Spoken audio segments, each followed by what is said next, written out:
Assalamualaikum warahmatullahi wabarakatuh. Bismillahirrahmanirrahim. Alhamdulillahi rabbil alamin, wassalatu wassalamu ala asyrafil mursalin Sayyidina wa nabiyyina Muhammadin wa ala alihi wa sahbihi ajma'in. Subhanaka la ilma lana illa ma 'allamtana innaka antal alimul hakim. Wa la hawla wa la quwwata illa billahil aliyyil azim. Sila buka pada muka surat 243 ayat 6. A'udzu billahi minasy syaithanir rajim. Bismillahirrahmanirrahim. وَإِذْ قَالَ عِيسَى ابْنُ مَرْيَمَ يَا بَنِي إِسْرَائِيلَ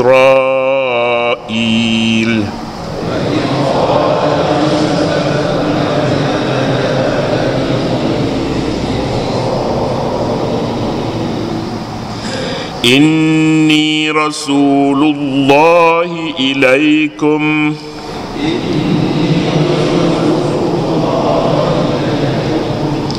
مصدقا لما بين يدي من التوراة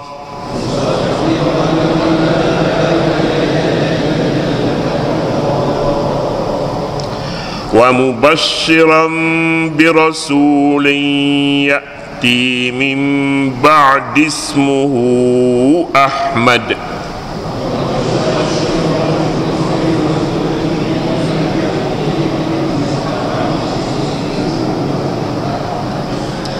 فلما جاءهم بالبينات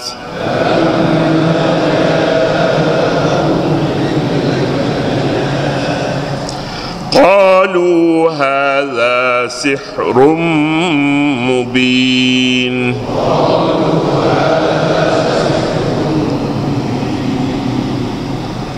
صدق الله العظيم.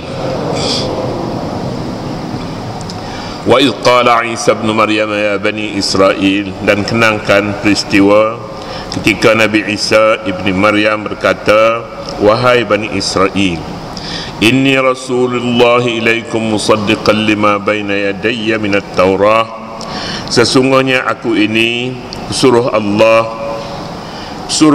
kepada kamu mengesahkan kebenaran kitab yang diturunkan sebelumku, yaitu kitab Taurat, dan memberikan berita gembira dengan kedatangan seorang rasul yang akan datang kemudian daripadaku bernama Ahmad. Falamma ja'ahum bil bayyinati qalu hadza sihrun mubin, maka ketika dia datang kepada mereka membawa keterangan-keterangan yang jelas nyata, mereka berkata ini ialah sihir yang jelas nyata.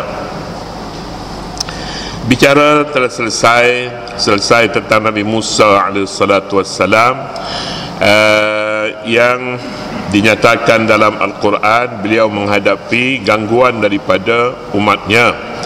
Nabi kita SAW diajak mengenangkan peristiwa ini kerana Nabi-Nabi adalah merupakan adik-beradik antara mereka, antara satu dengan yang lain. Nabi Muhammad SAW juga tidak kurang menerima gangguan daripada umatnya, dan gangguan itu berbagai-bagai. Ada gangguan terhadap hati nuraninya, jiwanya, pemikirannya, dan ada juga gangguan terhadap nyawanya, ancaman terhadap nyawanya. Ini semuanya perlu dikenang pada nabi-nabi yang dahulu dan yang terdekat dengan Nabi Muhammad SAW, dua nabi, iaitu Nabi Musa dan Nabi Isa. Nabi Musa merupakan ulil azmi yang memikul tugas-tugas yang berat untuk memimpin umat yang besar, Bani Israel. Dan dalam ayat ini pula, ayat yang kita baca, ayat 6 surah As-Saff ini, mengajak Nabi SAW mengenangkan Nabi Isa SAW juga, yang merupakan pemegang kitab suci Taurat, Injil yang diturunkan khusus untuk memimpin Bani Israel selepas daripada Nabi Musa AS dan sebelum Nabi Muhammad SAW. Dua kitab Taurat dan Injil ini berbeza dari sudut isi dan kandungannya. Kitab Taurat merupakan kitab undang-undang untuk mendidik Bani Israel yang keras hatinya. Mereka ini perlu diberi kursus tubi, kita kata begitu, kursus yang berat. Mereka perlu menjalani beberapa latihan. Antara latihan yang dijalani mereka sebelum mereka diberi satu tugas khas, iaitu memimpin sebuah negara namanya Al-Quds. Mereka dididik di padang pasir, di padang pasir Sina selama 40 tahun di sini. Satu tempoh yang sangat lama mereka bersekolah di Sina, bumi Tur Sina. Di sini Bani Israel menunjukkan berbagai kerenah dengan Nabi Musa AS hingga Nabi Musa mati, meninggal di padang pasir. Tak sempat nak bawa mereka kepada matlamat yang pada asalnya membawa mereka duduk di Ruhul Quds, di bumi Ardul Quds, bumi Quds. Nabi Musa meninggal, diganti oleh Yusha, Nabi Yusha, untuk memimpin. Pada ketika ini mereka dibawa, tetapi belum selesai pendidikan mereka. Pendidikan keras yang begitu keras menjadikan Bani Israel penakut. Pendidikan yang keras. Tetapi pendidikan yang keras begini, jika ada awal dan ada akhirnya, mereka dapati kursus itu sepenuhnya diikuti, dia akan melahirkan satu bangsa yang sempurna dan boleh menyesuaikan dirinya dengan masyarakat sekitar dan dengan semua keturunan manusia. Tetapi oleh kerana kursus yang diberi oleh Nabi Musa AS belum sempat habis, disebabkan kelemahan, bukan daripada kelemahan ajaran wahyu, tetapi kelemahan manusia itu sendiri, darah dagingnya sendiri, kerana sekian lama ditindas. Manusia yang sekian lama ditindas sukar sebenarnya untuk diberi kursus yang lengkap dan boleh memberi kesan dengan mudah. 40 tahun tidak cukup sekolah bagi Bani Israel ini. Bani Israel yang dipilih untuk diberi kursus ini, orang yang terpilih, an-nuqaba, orang yang dipilih. Beberapa tindakan yang kita dapati hukuman terhadap Bani Israel dalam kursus yang mereka jalan, mereka terpaksa menanggung kesabaran. Pertama sekali, diberi makanan pada setiap hari dalam tempoh 40 tahun, makanan al-manna was-salwa. Manna, getah kai satu, bahan halwa, bahan manis. Manna was-salwa dan burung puyuh. Barang ini datangnya daripada udara, daripada langit, bukan yang mereka tangkap, tidak. Mereka datang bawa yang sudah masak makan tiap-tiap hari begitu. Bani Israel tak tahan, mereka tak tahan menghadapi jamuan makanan yang sama pada setiap hari. Mereka jemung. Jadi jemung ini kurang baik sebenarnya. Sepatutnya makan saja, makan. Tak boleh makan, tinggal. Tak boleh makan, tinggal. Bersabar, nak ajar sabar ni. Manusia dengan makanan selalunya tak boleh sabar. Tak boleh sabar, dia mengamuk kalau benda-benda yang dia selalu makan tak jumpa, tak boleh. Dia tak jumpa nasi lemak, biasanya dia makan nasi lemak, tak jumpa nasi lemak, tak boleh duduk dia. Dia akan, jika boleh keluar cari di Selangor, Hulu Selangor mananya, dia akan pergi. Sebab ini makanan kesayangan mereka, kesukaan mereka.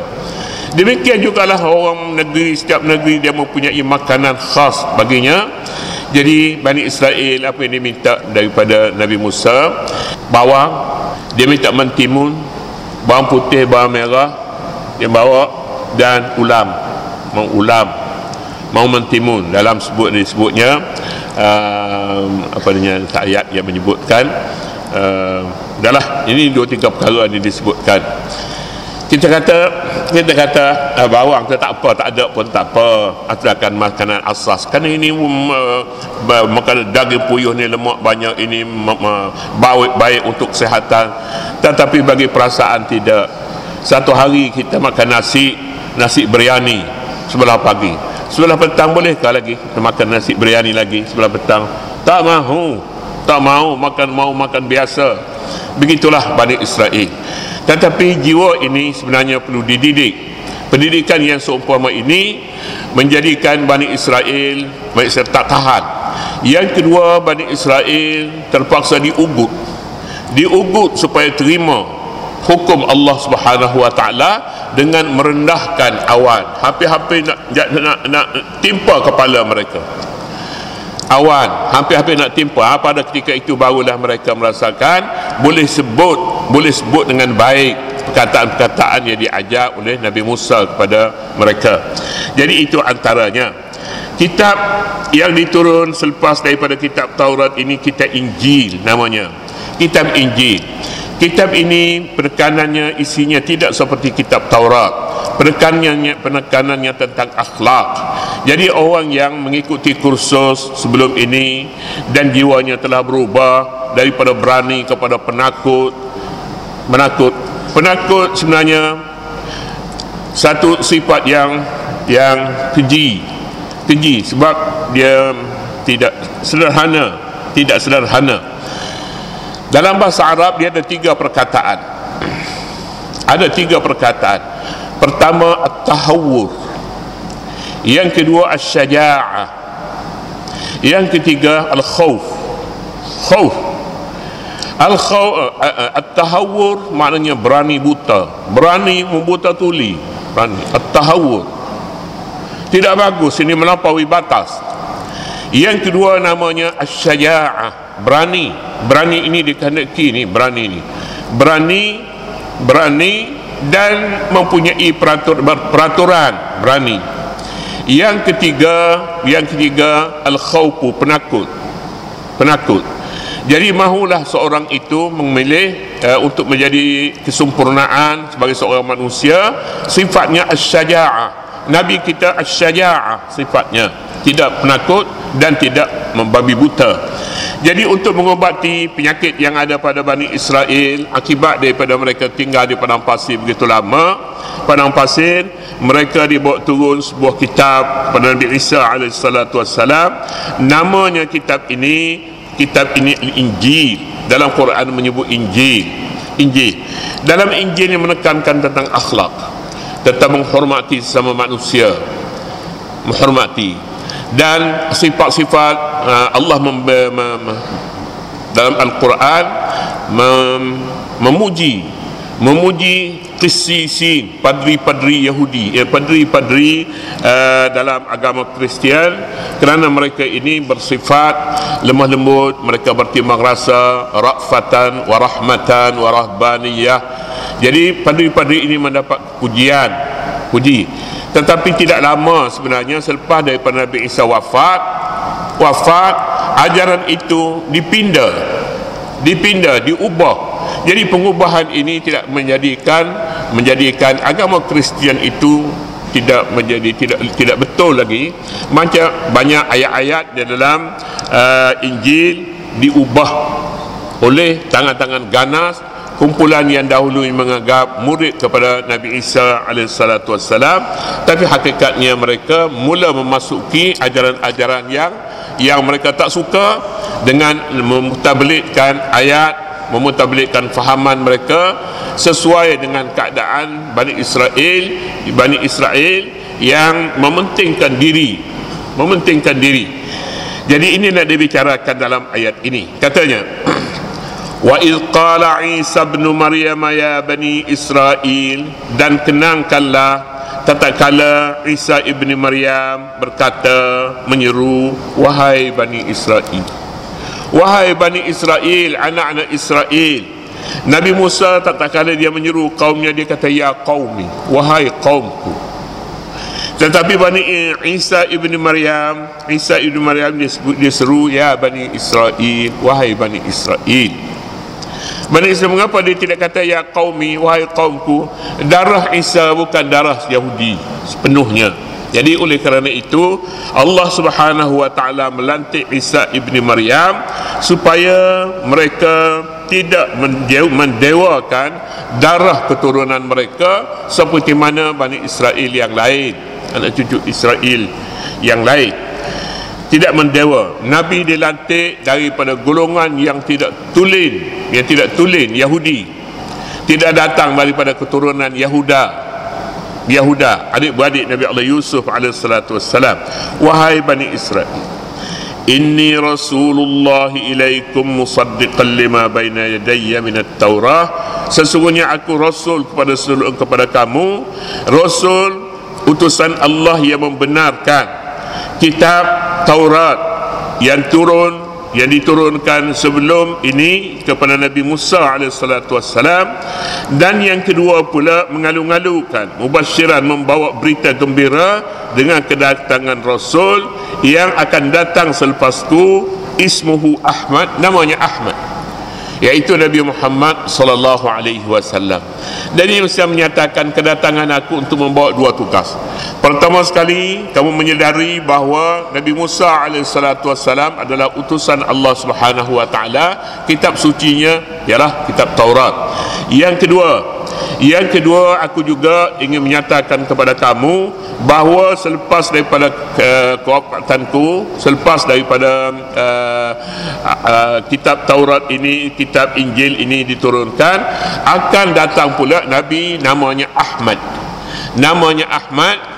Dan kitabnya Al-Quranul Karim tidak disebutnya di sini, tetapi Nabi Muhammad itu seorang nabi dan akan membawa kitab suci. Nama Nabi Muhammad sallallahu alaihi wasallam dalam Al-Quran disebutnya Ahmad. Di dalam Taurat disebutnya Farqalid. Farqalid maknanya Muhammad, ataupun namanya Muhyi artinya Muhammad, artinya Ahmad atau Muhammad, Farqalid ataupun Muhyi. Jadi kedua-dua ini membawa maknanya sama, membawa makna yang sama. Ahmad maknanya yang terpuji, Muhammad dipuji, Ahmad terpuji. Maknanya begitu. Sebelum daripada ini tidak ada orang yang namanya Ahmad dan Muhammad. Nabi kita sallallahu alaihi wasallam orang yang pertama membawa nama ini, dan diikuti dengan ramai sahabat-sahabat pula mengikuti namanya Ahmad. Ahmad maknanya terpuji ataupun dipuji, kerana apa yang dibawa oleh Nabi sallallahu alaihi wasallam semuanya baik-baik, tidak ada perkara yang boleh mengurangkan hak manusia, tidak ada. Seperti dalam kitab Taurat, banyak perkara yang membataskan, mengawal tindakan orang-orang Yahudi, tindakan makanan, minuman, banyak yang dikawal, tetapi dalam Islam tidak banyak yang diharamkan, malah yang diharamkan dalam agama terdahulu dihalalkan pada zaman Nabi sallallahu alaihi wasallam. Antara perkara yang diharamkan ialah kakak dalam, binatang yang disembelih, kakak dalam, hati, lipa, jantung, ini semuanya tidak boleh makan. Dan yang keduanya binatang-binatang seperti itik yang kakinya tidak boleh terpisah, yang kakinya, jari-jari kakinya itu berkait rapat, dia tidak terpisah antara satu dengan lain, tak boleh dimakan dalam agama Yahudi, tak boleh dimakan. Al-Quran menyatakan. Jadi turunnya agama Islam ini untuk menghalalkan mana-mana yang diharam, kerana zaman yang sudah berlalu, zaman ini banyak yang halal, tidak seperti agama Yahudi, banyak perkara yang diharamkan kepada mereka. Mereka tak boleh bekerja pada hari Sabtu dalam syariat mereka, sampai kepada hari ini pun hukumnya tidak mansuh, seolah-olahnya begitu. Tetapi setelah mereka memeluk Islam, maka seolah agama itu adalah telah ditukar dengan suatu peraturan yang lain. Muhammad dan Ahmad, nama kepada Nabi Muhammad sallallahu alaihi wasallam, ataupun yang disebutnya Farqalid dalam kitab Injil. itu sendiri. Saya tak tahulah, tak baca kitab Injil ni, Farqalit tu pula takut namanya apa pula selepas itu, kok ada perubahannya. Tapi dalam tulisan-tulisan mengenai nama Nabi Muhammad, antara salah satunya ialah Farqalit, fa alif ra qaf lam ya ta, qabsa, Farqalit. Wa mubasysyiran bi rasulin ya'ti min ba'di ismuhu Ahmad, dan memberitahu kedatangan Rasul, seorang Rasul yang akan datang selepas daripadaku, namanya Ahmad. Tak lebih daripada itu, disebutnya nama saja.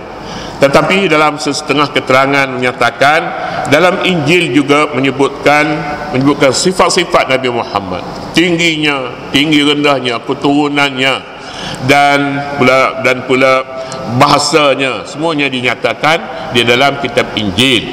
Tapi dalam Al-Quran mengait kembali hanya namanya saja. Itu pun sudah mencukupi. Apabila pada zaman turunnya Injil, tiada siapa pun tahu bahawa nama Nabi Muhammad itu Muhammad, yang bila diterjemahkan artinya sama dengan arti Farqalit. Kemudian seterusnya kita akan sambung pula ayat ni, ayat falamma ja'ahum bil bayyinat, hinggalah seterusnya. Allah Subhanahu wa taala a'lam.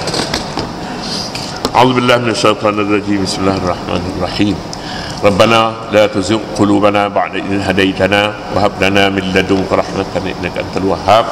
Rabbana ighfir lana wal ikhwanina alladhina sabaquna bil iman wa la taj'al fi qulubina ghillan lil ladzina amanu. Rabbana innaka ra'ufur rahim. Walhamdulillahi rabbil alamin.